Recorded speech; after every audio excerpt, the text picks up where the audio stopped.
تم کم عمر ہو، مجھے اس سے فرق نہیں پڑتا، آج رات تم میرے بستر پر آؤ گی، سرد لہجے میں کہتے وہ کمرے سے نکل گیا، جبکہ 17 سالہ اسوا اپنے آنسو روکنے لگی۔ اس کی ایک غلطی نے سب برباد کر دیا تھا۔ ابریز احمد، جو اسے بچپن سے چھوٹی بہن سمجھتا آیا تھا، وہ اسی کی بیوی بن گئی تھی، اور اب وہ ابریز کی نفرت اور خطرناک روپ دیکھ رہی تھی۔ رات ہو ہی وہ ابریز کے خوف سے کمرہ لاک کر کے نیند کی گولی کھا کر سو گئی، تاکہ دروازہ بچے یا ابریز کی کسی دھمکی سے ڈر کے وہ دروازہ نہ کھولے۔ پر ابریز نے غصے سے دوسری چابی سے دروازہ کھول کر اندر آ گیا، پر اس کے بے خبر سوئے معصوم وجود کو دیکھ کر وہ چند لمحے وہیں ٹھہر گیا۔ اس کی آنکھیں ایک لمحے کو بدلی تھیں، لیکن اگلے ہی لمحے وہ سر جھٹک کر اس کی جانب بڑھا تو آنکھوں سے نرمی مقطوع تھی۔ اگر تمہیں لگتا ہے کہ تم یوں نیند کا ناٹک کر کے مجھ سے بچ سکتی ہو تو تم غلط سوچ رہی ہو بیبی گرل، کیونکہ تمہیں یہاں مجھ سے کوئی نہیں بچا سکتا۔ اب تک تم نے میری نرمی دیکھی ہے، لیکن اب تم میرا قہر جھیلو گی۔ میں تمہارے وجود پر اپنی ایسی چھاپ چھوڑوں گا کہ تم سب کچھ بھول جاؤ گی، تمہیں میرے سوا کچھ یاد نہیں رہے گا۔ وہ جنونیت بھرے انداز میں کہتا ہوا قدم قدم چلتا اس تک آیا تھا، اور ایک ہی جھٹکے سے اس پر سے کمفرٹر اتارتا دور اچھال دیا تھا۔ ڈھیلے ڈھالے ٹراؤزر شرٹ میں اس کا کم سم نوخیزہ سراپا پوری طرح اس کے سامنے تھا۔ پھر حق ملکیت کا احساس ایسا تھا کہ اس کی رگ رگ میں خون کی جگہ جنون دوڑنے لگا۔ لیکن حیرت کی بات یہ تھی کہ وہ معصوم سی لڑکی جو ذرا سی آواز پر بھی چلا کر اٹھ جاتی تھی، وہ اس جھٹکے سے بھی ٹس سے مس تک نہ ہوئی تھی۔ اٹھ جاؤ بیبی گرل، بہت سکون سے رہ لیا، اب تمہارے سکون کا وقت ختم ہوتا ہے۔ آج سے تمہاری بربادی کی شروعات ہو گئی۔ جب تک تمہاری زندگی میں بے سکونی نہ بھر دو، تب تک سکون سے نہیں رہوں گا، یہ میرا تم سے وعدہ ہے۔ وہ اس کے اعتراف میں دونوں بازو جمائے اس کے بے حد قریب ہو کر جھکا تھا، اور پھر غرایا تھا، لیکن سامنے پڑے اس نازک وجود میں کوئی حرکت نہیں ہوئی تھی، جسے دیکھ کر وہ داد میں آئی برو چکا گیا تھا۔ اس کی ایسی گہری نیند دیکھ کر وہ واقعی حیران ہوا تھا کہ اگر وہ اداکاری کر رہی تھی تو یہ واقعی شاندار تھی، لیکن اگر یہ نیند تھی تو اتنی گہری نیند تشویشناک تھی۔ اگلی ہی پل اس نے اپنا انگوٹھا آہستہ سے اس کے پھولے ہوئے نرم گالوں پر پھیرنا شروع کر دیا۔ نظریں اس کی بند گھنیری پلکوں پر ہی جمی تھیں، جن میں کوئی جنبش نہ دیکھتے ہوئے اس نے اب اس کا جبڑا اپنے ہاتھ میں دبوچ لیا۔ اس کے گالوں پر اپنے ہاتھوں کا دباؤ بڑھتے ہوئے اس نے اچانک اس کی لبوں کو بے دردی سے اپنے انگوٹھے کے ساتھ مسلا تھا، جس پر وہ نیند میں ہی ہلکی سی سسکی تھی، لیکن اس کی آنکھ ابھی بھی نہیں کھلی تھی۔ سامنے والے کو اب حقیقتاً تشویش ہوئی تھی۔ اس کی ایسی نیند اسے فکر میں مبتلا کر گئی تھی۔ وہ اس قدر گہری نیند تو نہیں سوتی تھی۔ وہ بغور اسے دیکھنے لگا، جو کہ چھوٹی چھوٹی سانسیں لیتی پرسکون سی سو رہی تھی۔ بظاہر تو ٹھیک لگ رہی تھی، لیکن اتنی گہری نیند۔ وہ فکر مند نظروں سے دیکھتا، آہستہ آہستہ اس کے گال تھپتھپاتا اسے پکار رہا تھا، لیکن اسے نہ اٹھتا دیکھ کر وہ گھبرا کر اٹھا تھا۔ ارادہ کسی ڈاکٹر کو کال کرنے کا تھا، جب اس کی نظر سائڈ ٹیبل پر رکھے پانی کے خالی گلاس اور گولیوں پر پڑی۔ اگلے ہی پل سب کچھ سمجھ آنے پر وہ غصے سے اسے گھورنے لگا۔ اس لڑکی کی یہ حرکت اس کے غصے کو مزید ہوا دے گئی تھی۔ وہ خود اپنے لیے مشکلیں پیدا کر رہی تھی۔ اف میری جان، تم بہت معصوم ہو، تمہیں واقعی میں لگتا ہے کہ ان فضول سی کوششیں تم مجھ سے بچ سکتی ہو؟ وہ افسوس بھری نظروں سے اسے دیکھتے ہوئے بولا، جبکہ اس کی آنکھوں سے جھلکتا قہر صاف ظاہر تھا۔ نگاہیں بھٹک کر اس کے گلابی گالوں پر پھسلتی تو اس کا ذہن ایک بار پھر بھٹکنے لگا۔ یہ گال بچپن سے اس کی کمزوری رہے تھے۔ اسے اچھے سے یاد تھا، وہ جب بھی اسے دیکھتا ہمیشہ اس کے پھولے ہوئے نرم گال زور زور سے کھینچ لیتا۔ وہ کبھی چڑھ کر رو پڑتی اور کبھی اسے دیکھ کر اپنے گالوں پر ہاتھ رکھ کر وہاں سے بھاگ جایا کرتی تھی۔ وہ اس کی معصوم حرکتوں پر کیسے کھل کر ہنستا تھا۔ کبھی اس معصوم سی لڑکی سے اس قدر نفرت محسوس ہوگی، یہ اس نے کبھی خواب میں بھی نہیں سوچا تھا۔ لیکن اس کی معصوم سی گڑیا، جسے اس نے ہمیشہ بچہ سمجھا تھا، وہ ایسی کوئی غلطی کرے گی، یہ بھی تو اس نے کبھی نہیں سوچا تھا۔ اس نے اس کے مان کو، اس کے بھروسے کو ٹھیس پہنچائی تھی۔ وہ اتنی آسانی سے اس لڑکی کو معاف نہیں کرنے والا تھا۔ لیکن دل اس کے معصوم چہرے کو دیکھتے کمزور پڑنے لگا تھا، جسے وہ بڑی مشکل سے سنبھالے ہوئے تھا۔ اس لڑکی کی ایک غلطی نے اس کا دل اس کی جانب سے پھتر کر دیا تھا۔ نکاح کے بعد اس کے احساسات اور جذبات بدل گئے تھے۔ وہ لڑکی جو اس کے لیے ہمیشہ ایک چھوٹی بچی رہی تھی، اب صرف اور صرف ایک مجرم تھی، جو کہ سزا کی حقدار تھی۔ لیکن اس کا دل مسلسل اس سے بغاوت پر اترا ہوا تھا۔ جس لڑکی کے ہمیشہ لاڈ اٹھائے، جس بڑے ناز و نخروں کے ساتھ خود پالا تھا، اس کے ساتھ ایسا سلوک کرنا اس کے لیے کسی صورت آسان نہیں تھا۔ وہ اپنے دل سے لڑتا، آخر کار تھک کر گہری سانس لیتا اس پر جھکا تھا اور نرمی سے اپنے لب اس کے پھولے ہوئے گالوں پر رکھے تھے۔ اس کی آنکھ سے ایک آوارہ آنسو نکل کر اس بے خبر سوتی ہوئی معصوم سی لڑکی کے گال پر گرا تھا۔ وہ تیزی سے اپنی آنکھیں موند کر اپنے جذبات کو مزید بکھرنے سے روک گیا تھا۔ کیوں آخر کیوں کیا تم نے ایسا؟ کیا کمی رہ گئی تھی میرے لاڈ پیار میں جو تم نے یہ سب کیا؟ تم نے مجھے پوری طرح توڑ کر رکھ دیا۔ اب میں چاہ کر بھی کبھی تمہارے لیے پہلے جیسا انسان نہیں بن سکتا۔ میں کبھی چاہ کر بھی تم پر بھروسہ نہیں کر سکوں گا۔ وہ آنکھیں موندے شکست خوردہ انداز میں کہہ رہا تھا۔ اگر کوئی اس وقت اس مضبوط بارو مرد کو ایسے دیکھ لیتا تو حیرت زدہ رہ جاتا۔ وہ جسے ہمیشہ باوقار اور پر اثر دیکھا گیا تھا، وہ اس وقت کوئی ٹوٹا ہوا کمزور سا انسان معلوم ہو رہا تھا، اور اسے سامنے موجود جس چھوٹی سی لڑکی نے اس حال تک پہنچایا تھا، وہ کتنی دیر اس پر جھکا اس کی پیشانی سے اپنی پیشانی ٹکائے آنکھیں موند کر خود پر قابو پانے کی کوشش کرتا رہا۔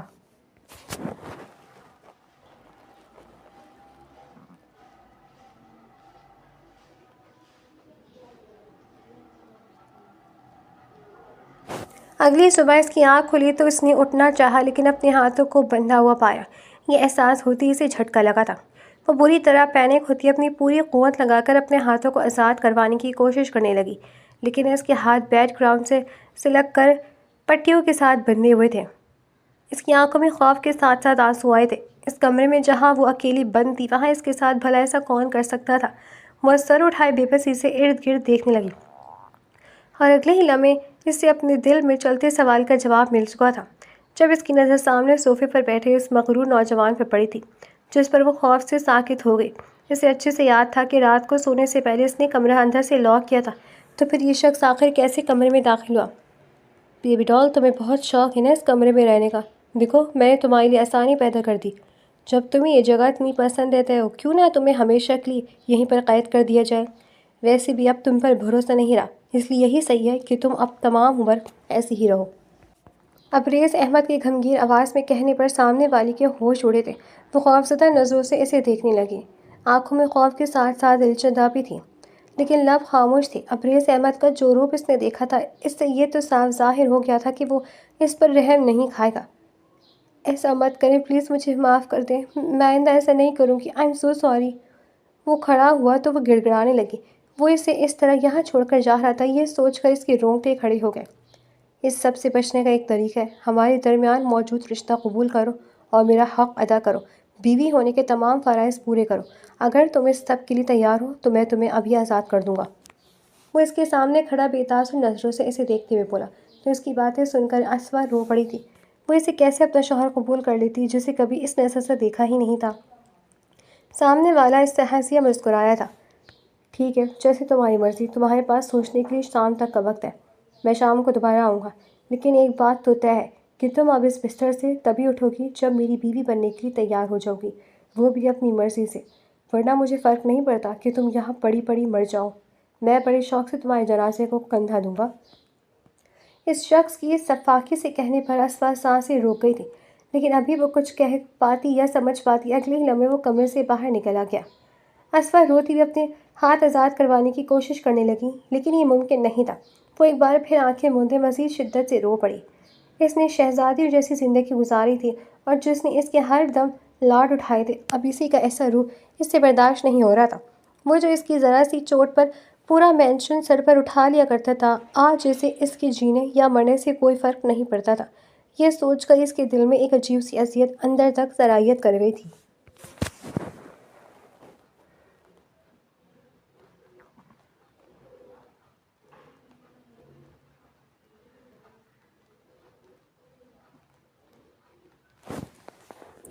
وہ بھاری دل کے ساتھ باہر آتا وہیں اس کے کمرے کے دروازے کے ساتھ ٹیک لگائے کھڑا ہو گیا تھا۔ اس کی سسکیوں کی آوازیں ابریز احمد کا دل چیر رہی تھیں، لیکن وہ ضبط سے لال ہوتی آنکھوں کے ساتھ کھڑا رہا۔ اس لڑکی کے لیے اسے شوہر قبول کرنا آخر کیوں اتنا مشکل تھا؟ جبکہ وہ کسی غیر انجان شخص پر یقین کر سکتی تھی، تو اس پر کیوں نہیں، جسے وہ بچپن سے جانتی ہے، جس نے اس کی ہر خواہش پوری کی تھی، جس نے اسے شہزادیوں کی طرح پالا تھا۔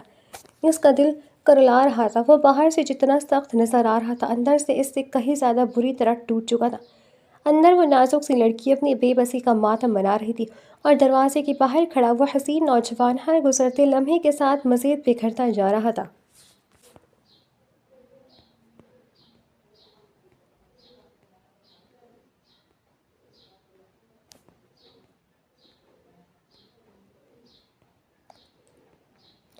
اسوا حسن ابریز احمد کے چچا کی بیٹی تھی۔ وہ 8 سال کی تھی اور ابریز 20 سال کا، جب ان دونوں کے ماں باپ ایک حادثے میں مارے گئے تھے۔ وہ دونوں گھر پر موجود تھے جبکہ ان کی فیملی کسی فنکشن میں گئی تھی اور واپسی بھرے خطرناک ایکسیڈنٹ کے نتیجے میں وہ چاروں موقع پر دم توڑ گئے۔ ان کا پورا خاندان ختم ہو گیا تھا، بس وہ دونوں ہی بچ گئے تھے۔ ابریز احمد کے والد کے ایک وفادار ملازم نے ان دونوں کو ابروڈ بھیج دیا تھا تاکہ وہ محفوظ رہ سکیں۔ اپنی پڑھائی مکمل کر کے ابریز احمد اسوا کو لیے واپس پاکستان آیا اور اپنے باپ اور چچا کا تمام بزنس اور جائیداد واپس حاصل کر لیا، جس پر کچھ دشمنوں نے قبضہ کر رکھا تھا۔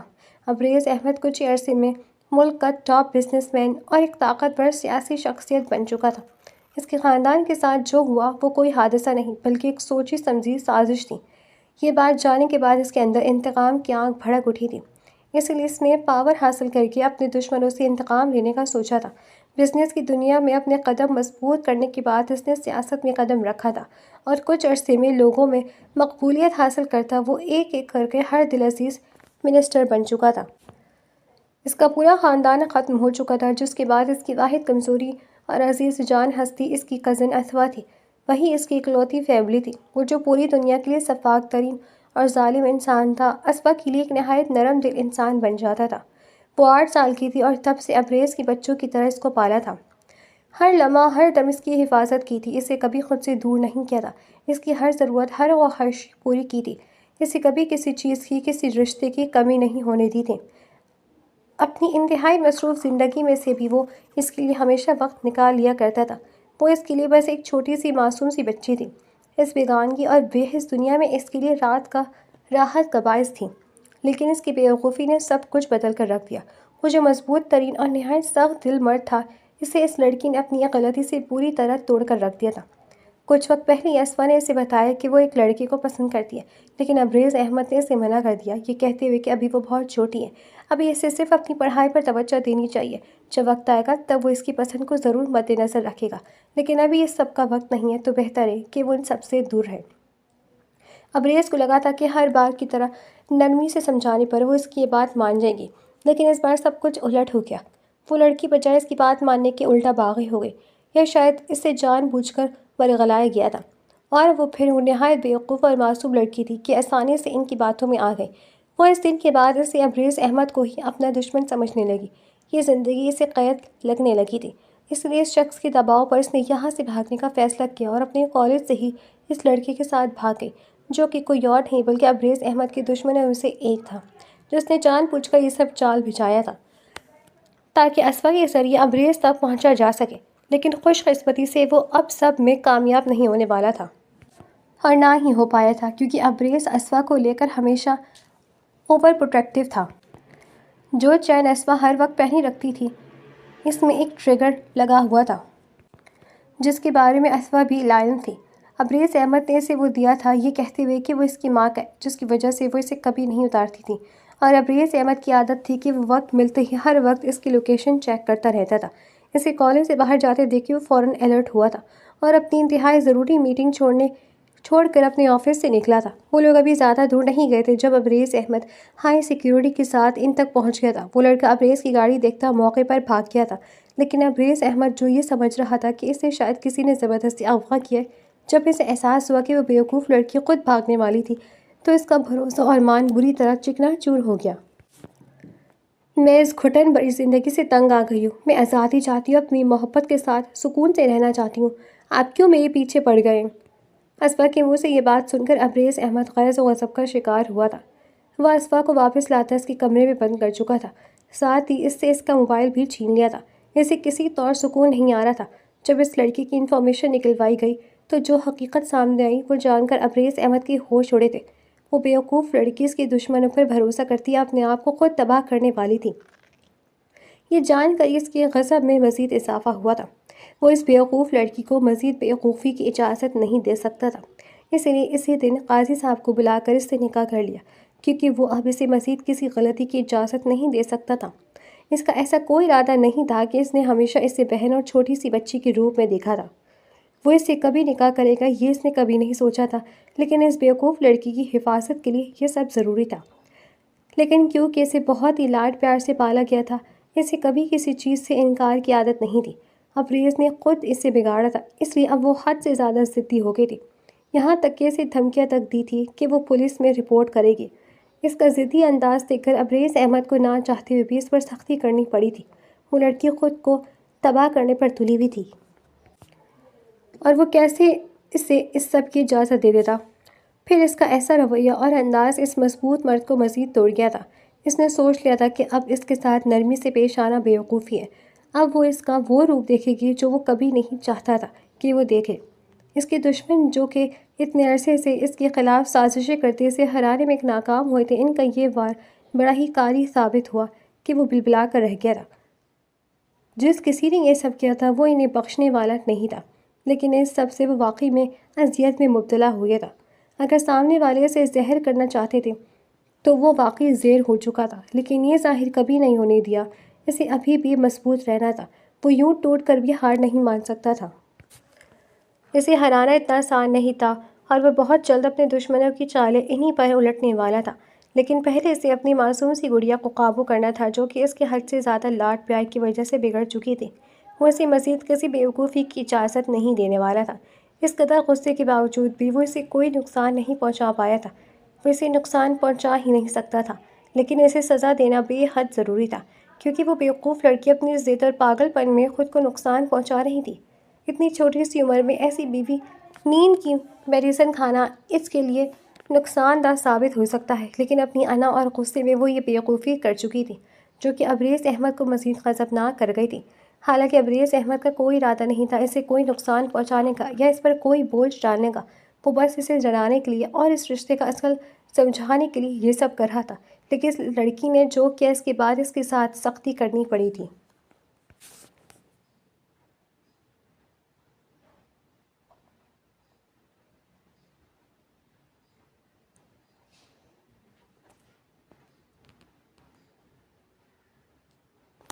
وہ زیادہ دیر ضبط نہیں کر پایا تھا۔ اپنی تمام تر بیوقوفی اور غلطیوں کے باوجود بھی وہ اسے ویسے ہی عزیز تھی۔ وہ یہ کہہ کر گیا تھا کہ وہ شام تک آئے گا، لیکن وہ تو پچھلے 2 گھنٹے سے اس کے دروازے پر ہی کھڑا تھا۔ وہ وہاں سے ایک لمحے کے لیے ہل نہیں پایا تھا، اور اب 2 گھنٹے بعد جب اس کی سسکیوں کی آواز تھم گئی تھی تو وہ بری طرح بھی بے چین ہوا تھا۔ وہ چاہ کر بھی خود پر قابو نہیں پا رہا تھا، اور دروازہ کھول کر ایک بار پھر اس کے سامنے کھڑا تھا۔ اس کا آنسوں سے تر کملایا ہوا چہرہ دیکھ کر اس کے اندر تک تکلیف ہوئی تھی، لیکن چہرے سے ظاہر نہیں ہونے دیا تھا۔ دروازہ کھلنے کی آواز پر اسفا تیزی سے آنکھیں کھول کر آنے والے کو دیکھنے لگی۔ ابریز احمد کو اپنے سامنے دیکھ کر اس کی آنکھوں میں ایک بار پھر آنسو آنے لگے تھے۔ مجھے ہر شرط منظور ہے، پلیز مجھے کھول دیں، میں آپ کی ہر بات مانوں گی، آپ جو کہیں گے میں وہی کروں گی، لیکن مجھے یہاں بند کر کے نہ جائیں، مجھے بہت ڈر لگ رہا ہے، پلیز میرے ہاتھ کھول دیں۔ وہ نازوں میں پلی نازک پساس لڑکی یہ سختی زیادہ دیر برداشت نہیں کر پائی تھی، اور 2 گھنٹے میں ہی اس کی بس ہو گئی تھی۔ وہ آزادی حاصل کرنے کے لیے کچھ بھی کرنے کے لیے تیار تھی۔ ابریز خان اذیت سے مسکرا دیا تھا۔ اس لڑکی کو اس حالت میں دیکھنا اس کے لیے بھی کہاں آسان تھا۔ وہ خاموشی سے آگے بڑھ کر اس کے ہاتھ کھول گیا تھا۔ اس کے ہاتھوں کو سلک کے کپڑے کے ساتھ باندھا گیا تھا، لیکن اس کے باوجود بھی اس کی نرم و ملائم جلد پر نشان پڑ گئے تھے، جنہیں دیکھ کر ابریز خان کی آنکھیں لہو رنگ ہوئی تھیں۔ خود پر قابو پاتے سے دور ہوا تھا۔ مجھے بھوک لگی ہے، وہ سر جھکائے روحان سے انداز سے بولی تو سامنے والا لب بھیج کر بمشکل خود پر ضبط کر گیا۔ کل دوپہر کو ان کا نکاح ہوا تھا، اور اس نے رات کا کھانا بھی غصے سے نہیں کھایا تھا۔ اس کی دھمکی کے بعد تو سیدھا جا کر اپنے کمرے میں بند ہو گئی تھی، کھانے کا ہوش ہی نہیں رہا تھا۔ اب اس کا بھوک سے برا حال ہو رہا تھا۔ ابریز نے خاموشی سے انٹرکام پر جلدی سے کھانا لانے کا کہا، اور خود سامنے صوفے پر ٹک گیا۔ وہ بڑے بڑے قدموں کے ساتھ بمشکل چلتی ہوئی واش روم میں جا کر بند ہوئی۔ کچھ دیر بعد ہی وہ بھیگے ہوئے چہرے کے ساتھ باہر آئی، لیکن چہرے پر آسودگی کے اثرات جوں کی توں تھے۔ سامنے ٹیبل پر اپنی من پسند ڈشز دیکھ کر اس کی آنکھیں ایک بار پھر نم ہوئی تھیں۔ اپنی ضد کا نتیجہ وہ دیکھ چکی تھی۔ یہ وہ شخص نہیں تھا جو اس کی ایک آنسو پر تڑپ کر پگھل جاتا تھا، یہ تو کوئی اور پتھر نما شخص تھا۔ اس وقت اس کی بھوک سے جان نکل رہی تھی، اس لیے وہ خاموشی سے بیٹھ کر جلدی جلدی کھانا کھانے لگی۔ ناز نخرے وہ صرف تب دکھاتی تھی جب تک سامنے والا اٹھاتا تھا، لیکن اب اسے بھی معلوم ہو چکا تھا کہ وہ سامنے والے کے لیے کوئی حیثیت نہیں رکھتی، اسی لیے خاموشی سے کھانا کھا رہی تھی۔ پیٹ بھر کے کھانا کھاتے ہی اس کی وجود میں کچھ جان آئی تھی، لیکن اگلے لمحے جب نظر اپنی جانب بے تاثر نظروں سے دیکھتے ہوئے اس حسین نوجوان پر پڑی تو بے اختیار کچھ دیر کے لیے باتیں یاد آئی تھیں اور اسے ایک بار پھر اپنی جان نکلتی محسوس ہوئی۔ اس نے جلد بازی میں کہہ تو دیا تھا، لیکن اس شخص کو اپنے شوہر کے روپ میں قبول کرنا اس کے لیے موت کے لیے مترادف تھا۔ کھا لیا؟ اس کی سرد آواز پر وہ اندر تک کانپ گئی۔ وہ خوفزدہ نظروں سے خاموشی سے اسے دیکھنے لگی۔ چلو پھر میرے ساتھ آؤ۔ وہ یہ کہتا ہوا کھڑا ہوا، لیکن وہ وہیں بیٹھ کر اسے خوفزدہ نظروں سے دیکھتی رہی، جسے دیکھ کر سامنے والی کے ماتھے پر بل پڑے تھے۔ کیا چاہتی ہو؟ تمہیں گود میں اٹھا لوں؟ اسے غصے سے گھورتے ہوئے کہا تو وہ نفی میں سر ہلا کر تیزی سے کھڑی ہوئی۔ وہ اس کا بازو تھام اس کے کمرے سے باہر آیا تھا۔ اسے اپنے کمرے کی جانب جاتا دیکھ کر اسفا کی دھڑکنیں رکنے لگی تھی۔ وہ دھندلی نظروں سے اس کی پشت کو دیکھنے لگی۔ آج کے بعد یہی تمہارا کمرہ ہے۔ تم آج کے بعد میرے ساتھ رہو گی اور ایک بیوی ہونے کا ہر حق ادا کرو گی۔ میرا ہر کام، ہر چیز کی ذمہ داری اب تم پر ہے۔ جب تک ایک اچھی بیوی کی طرح بیہیو کرو گی تب تک میرے قہر سے بچی رہو گی، ورنہ یقین کرو کہ اب اگر کوئی غلطی ہوئی تو مجھ سے برا کوئی نہیں ہوگا۔ وہ سرد انداز میں کہہ رہا تھا جبکہ اسماء مرنے والی ہو گئی تھی۔ وہ اسے وہیں بند کر کے اپنے آفس چلا گیا تھا، لیکن اب کی بار اس نے اس پر بھروسہ نہیں کیا تھا۔ اپنے کمروں پہ لگے کیمراز کے ذریعے وہ پوری طرح اس پر نظر رکھے ہوئے تھا، کیونکہ وہ کچھ بھی کر سکتی تھی۔ لیکن وہ پریشان سی بس کمرے میں چکراتی رہی۔ شکر ہے کہ اس نے خود کو نقصان پہنچانے کی عقل والی بیوقوفی کرنے کی کوشش نہیں کی تھی۔ یقیناً جو سزا اس نے دی تھی اس کے بعد وہ ڈر گئی تھی۔ نیند کی گولی تو نہیں لی تھی، لیکن رات کا کھانا جو کہ ایک میڈ اس کے کمرے تک پہنچا چکی تھی، وہ کھانے کے بعد وہ جلدی سے بستر میں چھپ گئی تھی۔ لیکن خوف کے باعث اسے نیند نہیں آئی کہ کہیں اسے سویا ہوا دیکھ کے وہ پھر سے کل کی طرح سے باندھ نہ دے۔ وہ رات کو واپس آئے تو ایک نظر اس کے کمبل میں چھپے وجود پر ڈالی، جو کہ دروازہ کھلنے کی آواز پر ہلکا سا کام کیا تھا۔ صاف ظاہر تھا کہ وہ جاگ رہی ہے اور یقیناً یہ اس کے خوف کی وجہ سے ہوا تھا۔ وہ گہرا سانس لیتا واش روم کی جانب بڑھ گیا۔ چینج کرتا وہ کمرے میں آیا تو ایک خاموش نظر اس پر ڈال کر خاموشی سے اس کے برابر میں نیند دراز ہو گیا۔ وہ بس نہیں چاہتا تھا کہ وہ کوئی مزید بیوقوفی کرے۔ وہ جتنی نفرت کا اظہار کرتا تھا، جتنا خود کو یہ یقین دلانے کی کوشش کر رہا تھا کہ یہ لڑکی اب اس کے بھروسے اور اعتبار کے قابل نہیں، بلکہ اس کی نفرت اور غصے کے قابل ہے، اس کا دل اسی قدر اس مخالفت پر اترا ہوا تھا۔ وہ یہ ماننے کے لیے تیار نہیں تھا، لیکن اس کے دل میں اب بھی اس لڑکی کے لیے کوئی نفرت پیدا نہیں ہوئی تھی۔ وہ بس خود کو ہی بہلا رہا تھا، اپنی ایگو کو سیٹسفائی کرنے کے لیے جھوٹ نفرت کا ڈھونگ رچا رہا تھا تاکہ خود کو پرسکون کر سکے۔ لیکن اس سب میں سوائے بے سکونی کے اسے اور کچھ نہیں مل رہا تھا۔ جانتا تھا کہ نیند مشکل سے ہی آئے گی۔ جب سے اسے معلوم ہوا تھا کہ اس کے والدین اور چچا کی فیملی کو مارا گیا تھا، تب سے وہ سکون سے سو نہیں پایا تھا، بلکہ نیند کی گولیاں لیتا تھا۔ اور اسی کے کمرے سے تو اس پاگل لڑکی نے نیند کی دوا چرا لی تھی۔ صرف وہی جانتی تھی کہ اسے نیند کی دوا لیے بغیر نیند نہیں آتی۔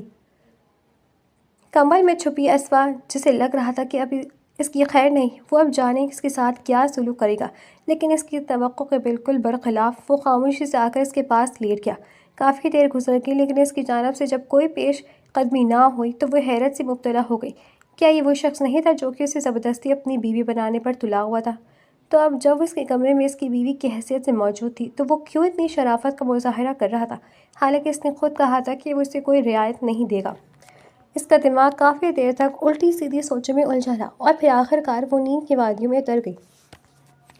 اس کی گہری ہوتی سانسیں محسوس کرتے ابریز نے غیر محسوس انداز میں اس کے چہرے سے کمبل ہٹایا تھا اور بغور اس کا معصوم چہرہ دیکھتا رہا۔ اب وہ اس کی کلائیوں کو دیکھ رہا تھا جہاں نشان پڑ گئے تھے۔ تم اس دنیا میں میرا واحد رشتہ ہو اسفا، میں تمہیں کھو نہیں سکتا۔ میں وعدہ کرتا ہوں کہ ہمیشہ تمہاری حفاظت کروں گا۔ میں تمہیں کبھی کچھ نہیں ہونے دوں گا، اپنی جان پر کھیل کر بھی تمہیں محفوظ رکھوں گا۔ اس کے لب ہلے تھے اور وہ بے آواز سامنے پڑی اس بیوقوف اور بے حس بنی لڑکی سے مخاطب تھا، جو کہ اسے ہی اپنا دشمن سمجھتی ہوئی تھی۔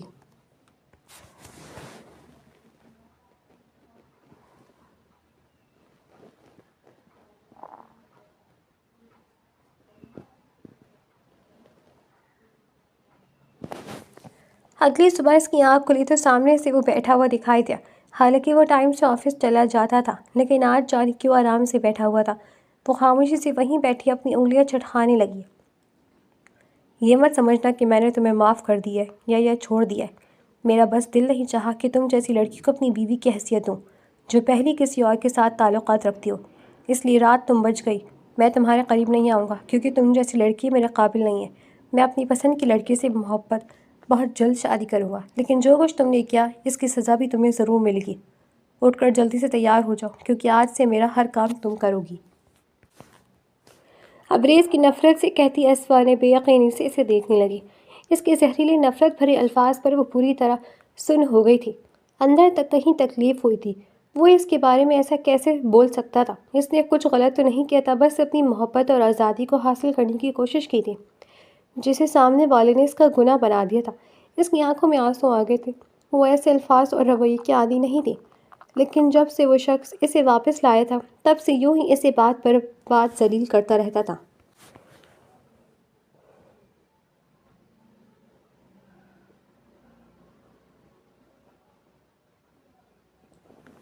وہ فریش ہو کر باہر آئی تو اسے ہنو صوفے پر بیٹھا ہوا پایا۔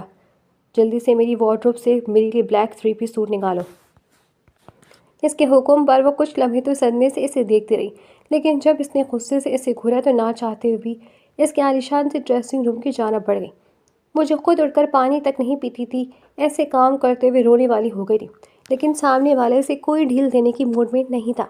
وہ منہ پھلائے اس کا ہینگ کیا ہوا 3 پیس سوٹ لیے باہر آئی تھی، جسے دیکھ کر وہ اپنی جگہ سے اٹھتا اس سے ہینگر تھام گیا تھا۔ کوٹ وہیں رکھ کر باقی ڈریس پینٹ وہ لیے ڈریسنگ روم کی جانب بڑھ گیا، جس پر وہ غصے سے اس کی پشت دیکھنے لگی۔ جب ڈریسنگ روم میں جا کر چینج کرنا تھا تو خود ہی نکال لیتا، لیکن جان بوجھ کے اسے ذلیل کرنے کے لیے ایسا کیا تھا۔ وہ اپنے آنسو ضبط کرتی اپنی انگلیاں مڑوڑنے لگی۔ کچھ ہی دیر بعد وہ باہر آیا تھا۔ کوٹ پہنا مجھے۔ اس کے اگلے حکم پر وہ یہ غصے بھری نظر اس کی پشت پر ڈالتی، مگر اس کے خوف سے نہ چاہتے بھی وہ کوٹ لیے اس کی جانب آئی تھی۔ اس کی ہائٹ اسوا سے کافی لمبی تھی، جس کی وجہ سے اسے اپنے پنجوں کے بل کھڑا ہونا پڑا تھا اور بڑی مشکل سے اسے کوٹ پہنانا پڑا تھا۔ رکو، ٹائی کون باندھے گا؟ کوٹ پہنا کر وہ پیچھے ہوئی تھی، جب اس کی آواز پر وہ ایک ضبط بھری سانس لے کر پھر اس کی جانب مڑی۔ ٹائی کو پکڑے وہ اب ہنوک انداز میں اسے دیکھنے لگی، جس پر وہ اسے گائیڈ کرتا اس کے ہاتھوں سے ہی الٹی سیدھی ٹائی پہن چکا تھا۔ وہاں سے پرفیوم اٹھا کر سپرے کرو۔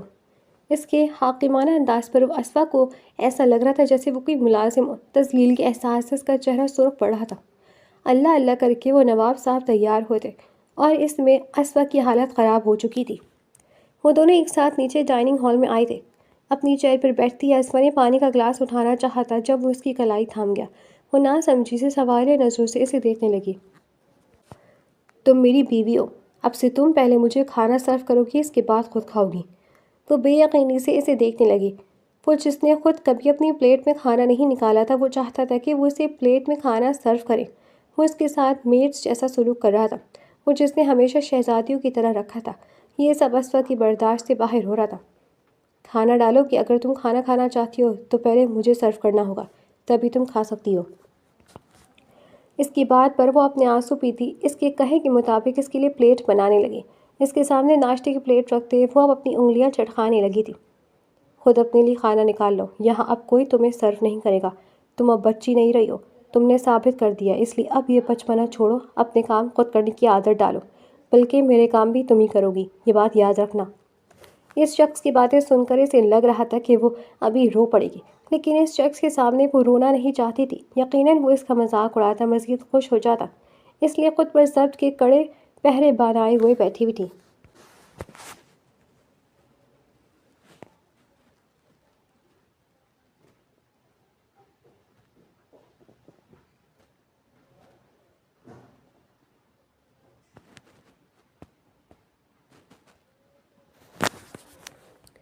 وقت یوں ہی گزر رہا تھا۔ ابریز خان کے حکم پر وہ اس کا ہر کام خاموشی سے کرتی تھی، لیکن وہ اس کی آنکھوں میں اپنے لیے قدرود اور بغاوت صاف دیکھ سکتا تھا۔ وہ لڑکا مل چکا تھا اور اس نے اعتراف جرم بھی کر لیا تھا۔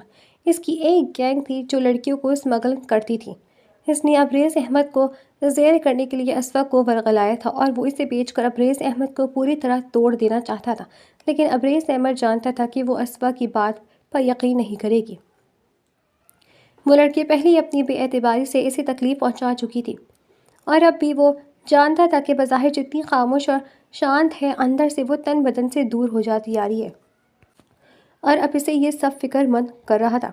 اس لیے اس نے اسوا کی دوست کو یہاں بلانے کا فیصلہ کیا، جو کہ اس کی کلاس فیلو تھی، لیکن دراصل ابریز احمد نے اسے اسوا کی حفاظت کے لیے ہائر کیا تھا۔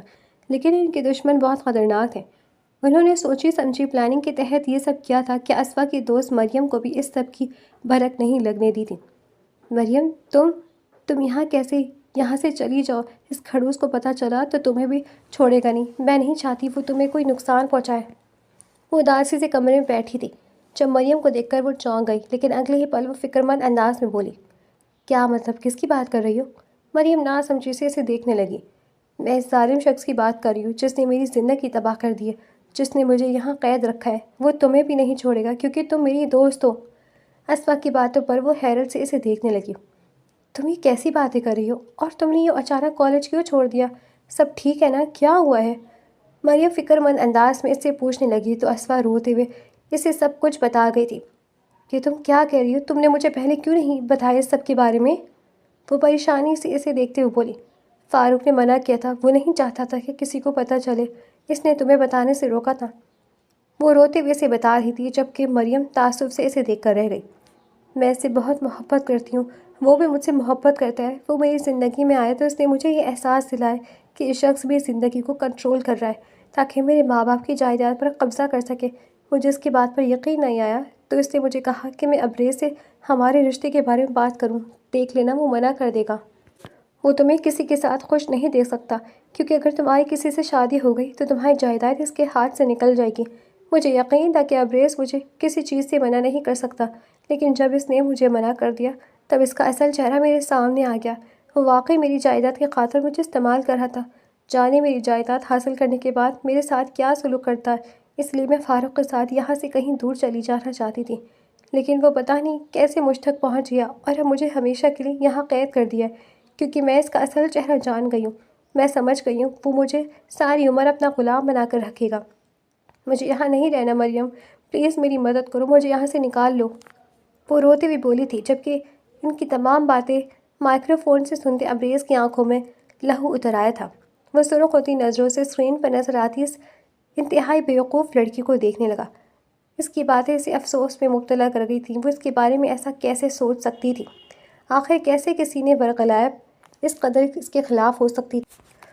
وہ اذیت سے اسے دیکھ کر رہ گیا۔ اسفا میری بات سنو، تمہیں کوئی غلط فہمی ہوئی ہے، اور تم کس فاروق کی بات کر رہی ہو؟ وہ جو ہمارا سینئر تھا؟ مریم کی بات پر وہ اسبات میں سر ہلا گئی۔ پاگل لڑکی، تمہیں احساس بھی ہے تم کیا کرنے جا رہی تھی؟ وہ فاروق اس کی ایک گینگ تھی، وہ لڑکیوں کو یوں نہیں بہلا پھسلا کر بیچ دیتا تھا۔ کتنی لڑکیوں کو وہ کھوٹے پر بیچ چکا ہے اور کچھ کو باہر ممالک بیچ دیتا تھا۔ کچھ وقت پہلے وہ بے نقاب ہوا ہے اور اب تو آرمی والوں نے اسے اپنی حراست میں لے لیا ہے۔ تم نے کیا نیوز نہیں دیکھی؟ ہمارے کالج میں بھی آج کل پوچھ تاچھ ہو رہی ہے تاکہ اس کے باقی ساتھیوں کو بھی پکڑا جا سکے۔ شکر کرو کہ تم بچ گئی، اور تم اس کے بیوقوفانہ باتوں میں آ کر کیسے ابریز بھائی پر شک کر سکتی ہو؟ انہوں نے ہمیشہ تمہیں کتنی محبت اور لاڈ سے پالا ہے۔ جو لوگ جائیداد کی لالچ میں اندھے ہو وہ بھلا کسی کو محبت دے سکتے ہیں؟ لالچی لوگ کسی کی لاٹ نہیں اٹھایا کرتے پاگل لڑکی۔ وہ شخص تمہارا اصل محافظ ہے۔ سوچو اگر وہ تمہیں اس فاروق سے نہ بچاتا اور وہ گھٹیا شخص اپنی چال میں کامیاب ہو جاتا تو جانے آج تم کہاں اور کس حال میں ہوتی؟ مریم افسوس سے اسے دیکھتے ہوئے بول رہی تھی جبکہ وہ بے یقین ہوتی پھتراوی نظروں سے اسے دیکھنے لگی۔ نہیں، تم غلط کہہ رہی ہو، ایسا نہیں ہو سکتا۔ میں جانتی ہوں اسے فاروق ایسا نہیں ہے، یقیناً کسی اور کی بات ہو رہی ہوگی، میں نہیں مان سکتی۔ وہ ابھی بھی بے یقینی سے کہنے لگی، موبائل کہاں ہے تمہارا؟ میں تمہیں دکھاتی ہوں، تم خود اپنی آنکھوں سے دیکھنا۔ مریم گہرا سانس لیتی ہوئی بولی، میرے پاس موبائل نہیں ہے۔ وہ دھیمے انداز میں بولی تو مریم نے اپنے بیگ سے اپنا موبائل نکال گئی تھی۔ یوٹیوب کھول کر اس نے ایک مشہور نیوز چینل کھول کر اس کے سامنے کیا تھا جہاں سامنے ہی ہیڈ لائن چل رہی تھی کہ ہزاروں لڑکیوں کو بیچنے والا گھٹیا شخص پکڑا گیا ہے اور اس وقت آرمی والوں کی حراست میں ہے۔ ساتھ ہی اس کی تصویر دکھائی جا رہی تھی۔ اپنی آنکھوں سے اس شخص کا اصل چہرہ دیکھ کر وہ اسفا کی آنکھوں میں آنسو آ گئے۔ یہ اس نے کیا کر دیا تھا؟ وہ خود ہی برباد کرنے چلی تھی۔ یہ احساس ہوتی وہ وہیں بیٹھ کر رونے لگی۔ وہ شخص جو اس کا محافظ تھا اسے ہی اپنا دشمن سمجھ بیٹھی۔ اگر وہ اسے نہ بچاتا تو پتہ نہیں اس کے ساتھ کیا ہوتا۔ اپنی بے وقوفی کے نتیجے میں وہ اس شخص کی خود سے نفرت پر مجبور کر گئی تھی۔ وہ اب شاید زندگی بھر اس پر بھروسہ نہ کر سکے گا۔ اس نے اس کے بھروسے کو بری طرح توڑ دیا تھا۔ یہ احساس اسے اندر سے مار رہا تھا۔ ایک گھٹیا شخص کی باتوں میں آ کر اس نے اس مہربان شخص کو ہمیشہ کے لیے کھو دیا تھا۔ اس کے آنسو رکنے کا نام ہی نہیں لے رہے تھے۔ وہ وہیں نیچے قالین پر بیٹھی پھوٹ پھوٹ کر رونے لگی تھی۔ مریم وہیں کھڑی افسوس سے اسے دیکھ رہی تھی، جبکہ لیپ ٹاپ کی اسکرین پر اپنے کمرے کا منظر دیکھتا ابریز احمد بھی آنکھوں میں ٹوٹے کانچ کی کرچیاں لیے اسے دیکھ رہا تھا۔ اب میں کیا کروں گی مریم؟ وہ مجھ سے نفرت کرتے ہیں، وہ مجھے کبھی قبول نہیں کریں گے، میری زندگی تو ہمیشہ کے لیے تباہ ہو گئی۔ مجھے پتہ ہے وہ دوسری شادی کر لیں گے اور میں تمام عمریں یوں نہیں نوکرانیوں کی طرح گزار دوں گی۔ وہ روتے ہوئے بول رہی تھی، ایسا کچھ نہیں ہوگا، ابریز بھائی ایسے نہیں ہیں، وہ تم سے بہت محبت کرتے ہیں، تمہاری غلطی کو معاف کر دیں گے، تم بس سچے دل سے ان سے معافی مانگ لینا، پھر دیکھنا سب ٹھیک ہو جائے گا۔ مریم اس کے پاس بیٹھ کر نرمی سے اسے سمجھانے لگی تھی۔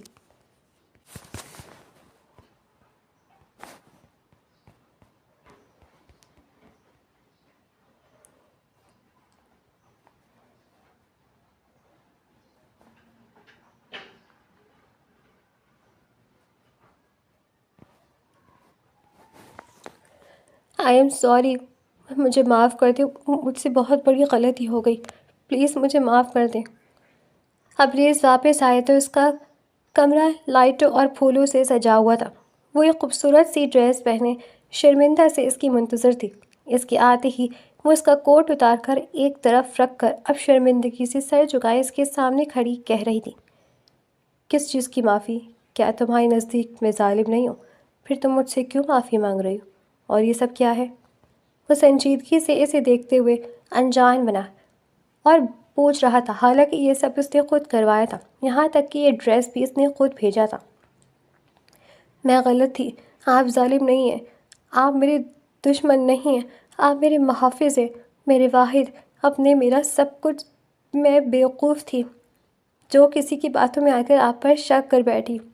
مجھے معاف کر دیں، پلیز مجھے ایک موقع اور دیں، میں دوبارہ کبھی اس طرح کی بیوقوفی نہیں کروں گی۔ وہ اب باقاعدہ روتے ہوئے کہہ رہی تھی، جس پر وہ گہرا سانس لیتا اگلے لمحے اسے اپنے حصار میں لے گیا تھا۔ وہ کتنی دیر روتی رہی ہے اور وہ اس کی پشت سہلاتا رہا۔ اس کا دل جب کسی حد تک ہلکا ہوا تو اسے احساس ہوا اس کے سینے سے لگی ہوئی ہے۔ وہ جھجک کر اسے دور ہوئی تھی۔ کیا آپ مجھے ایک بار معاف نہیں کر سکتے؟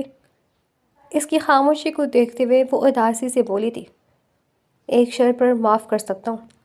اس کی بات پر وہ چونک کر اسے دیکھنے لگی۔ کیسی شرط؟ اس کے انداز میں اس قدر بے چینی تھی کہ جیسے اس کی ہر بات ماننے کے لیے تیار ہو۔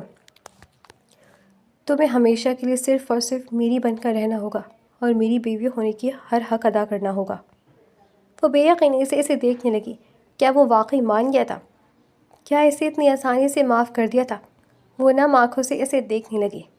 اس شخص کی کھو دیتی تو شاید اس کے پاس کچھ نہ بچتا۔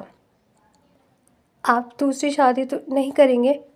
وہ اچانک کچھ یاد آنے پر بھیگے ہوئے لہجے میں بولی تھی، میری زندگی کا واحد اثاثہ تم ہو اسفا، تمہارے سوا کوئی نہیں میری زندگی میں، اور اگر تم اپنے شوہر کو خوش رکھو گی تو کون کافر دوسری شادی کا سوچے گا؟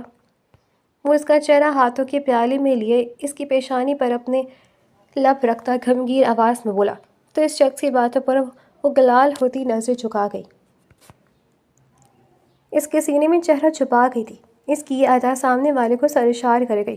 وہ آج اپنے خاندان کے قاتلوں کو ان کے انجام تک پہنچا چکا تھا، اب اپنی معصوم سی گڑیا کو بھی ہمیشہ کے لیے اپنا بنا گیا تھا۔ اب اس کا ارادہ ایک شاندار سا ولیمہ کر کے پوری دنیا کو اپنے رشتے سے آگاہ کرنے کا تھا۔ وہ مسکرا کر اپنی پناہوں میں کھڑی اپنی متاع جان کو دیکھنے لگا۔